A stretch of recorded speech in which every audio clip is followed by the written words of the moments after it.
আসসালামু আলাইকুম ওরহমতুল্লাহি ওবারাকাতু। সম্মানিত দর্শক, আপনাদের মাঝে কিছু দুঃখের কথা, কিছু কষ্টের কথা নিয়ে আমি উপস্থিত হয়েছি। যে কষ্টের কথাগুলা না বললে নয়। রিকশার মাঝে যাকে দেখতে পাচ্ছেন, ওনার নাম হচ্ছে কাশেম। বিগত 3 মাস থেকেই কাশেম অনেক অসুস্থ। টাকার অভাবে ওনার চিকিৎসা চলছে না।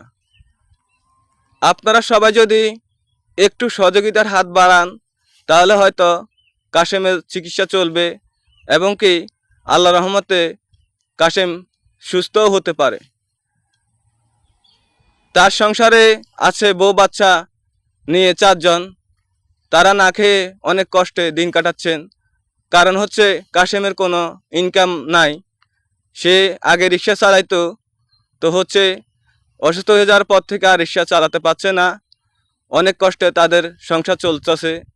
এখন হচ্ছে এই রিক্সাটা একসময় কাশেমের ছিল, তো চিকিৎসার অভাবে এই রিক্সাটা বিক্রি করে দিচ্ছে। বিক্রি করে দিয়ে এখন চিকিৎসা করবে, তো টাকা তো সবগুলা মাইনাস হচ্ছে না। এখন হচ্ছে এই রিক্সাটা বিক্রি করে দিছে। দেওয়ার পরে টাকা লাগে 3 লাখ। হচ্ছে 3 লাখ টাকা কোথায় পাবে এখন কাশেম?